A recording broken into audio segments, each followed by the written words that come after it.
Listening is being able to be changed by the other person. That's a quote from Alan Alda. Yes, Hawkeye Pierce from MASH. Except that approach obviously didn't apply to Governor Brad Little, who seemed to have his mind made up already about signing the $50 million parental choice tax credit bill last week. Parental choice, more like a Hobson's choice, as in, this is the choice, take it or leave it. Because despite what message was left on the governor's automated phone system, and a lot of them wanted Governor Little to veto House Bill 93, Little remained unchanged, and he signed it into law anyway last Thursday.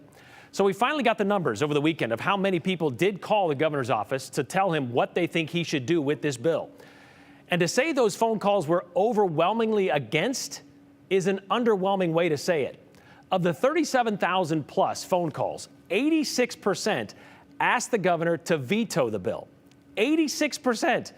As more than 32,000 Idahoans who took the time to call, follow the instructions on the recording, in hopes the governor might take their input into consideration. Only a little more than 5,000 wanted him to sign it into law, which, of course, you know he did. In other words, Little didn't listen. He was unable to be changed. But we likely saw this coming after what he told us last Tuesday when we were told they were tabulating the thousands of phone calls and emails into his office, and we asked how much weight he puts into those. I put weight into it. I mean, it's important to me to know that I don't believe that Idaho is or this country is a true democracy where you just make decisions based on the number of people that show up. But even when that many people show up to say, please don't sign this, and I know what many of the doubters may be saying right now, how do you know those numbers are legit? Can't someone or a certain outside group just rig the system? Well, the governor's office made it clear. They were only accepting comments from Idaho residents, and they were only allowing one phone call per phone number. Duplicates, they were discarded. And it was still 86% against signing that bill. And that was just the phone calls. Even before House Bill 93 was passed out of the House Revenue and Taxation Committee, Idaho Ed News reported members of that committee received more than 1,000 emails from constituents.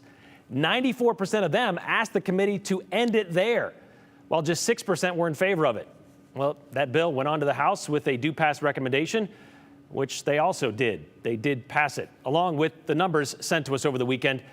There was this footnote that was attached to it. And Governor Little considers a variety of factors in weighing his decision that on any bill that, well, reaches his desk. What factors he considers with this bill, we still don't know, because Governor Little didn't explain it in his statement that he sent out last week, nor did he accept our request for an interview so that we could ask why. Thank you for reaching out. Governor Little is not available for an interview at this time, is what we were told. That's the response that we received Thursday and Friday. We do know Governor Little knows where he keeps the veto stamp in his desk, having red-inked 23 bills in the previous 6 sessions. The last one that garnered this much reaction and input from voters, that was back in 2023 when he stopped House Bill 314. That was the library bill. Remember that? However, last year, that input didn't seem to matter anymore. Governor Little signed House Bill 710, requiring libraries to move materials some might consider harmful to kids, despite more than 7,100 phone calls and emails opposed to it. So Idaho education funding has been foundationally changed. And again, we still don't know why exactly, even though House Bill 93 did not satisfy any of the requirements Governor Little laid out in his State of the State address. The only part of what I said that I really agreed with was the price of it. Just the price of it. So it wasn't fair, responsible, transparent, nor accountable. And it was opposed by 73 school administrators, tens of thousands of phone calls, and countless emails, which is why our invitation remains open, Governor Little, for you to answer why, to answer some of those questions that we have, our viewers have, your constituents have, and explain why you didn't hold House Bill 93 to your 4 standards, or listen to the tens of thousands of Idahoans who asked you to veto this bill.